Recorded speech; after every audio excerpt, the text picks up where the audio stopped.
આવતીકાલે સુરત પાલિકાની પણ 30 વોર્ડની મતગણતરી યોજાવાની છે ત્યારે 2000 જેટલો સ્ટાફ મતગણતરીની પ્રક્રિયામાં જોડાશે। ચુસ્ત પોલીસ સુરક્ષા બંદોબસ્ત વચ્ચે મતગણતરી થવાની છે ત્યારે ગાંધી એન્જિનિયરિંગ કોલેજ ખાતે પ્રક્રિયા હાથ ધરવામાં આવશે। કલેક્ટર અને સીપીએ સુરક્ષા વ્યવસ્થાને લઈને નિરીક્ષણ કર્યું હતું।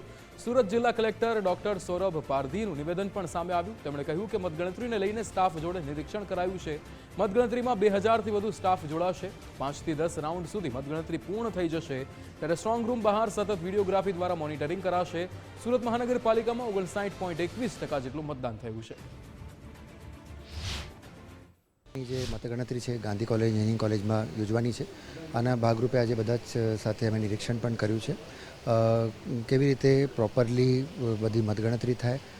ચૂંટણી એજન્ટ્સ છે આપણા પ્લસ જેટલા પણ સ્ટાફ છે એમનું ક્રિસ ક્રોસિંગ ના થાય અને આ બાકી બધીની જેટલી પણ રાજ્ય ચૂંટણી આયોગની સૂચનાઓ છે એનું પાલન કેવી રીતે પ્રોપરલી આપણે કરી શકીએ છીએ એ બાબતની આખી એક મીટિંગ પણ આજે યોજી છે।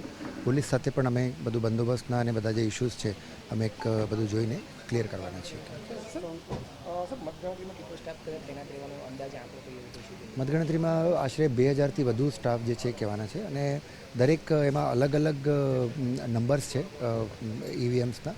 તો આમ 5 થી લઈને 10 રાઉન્ડ સુધી ટોટલ જે છે એ થઈ જશે।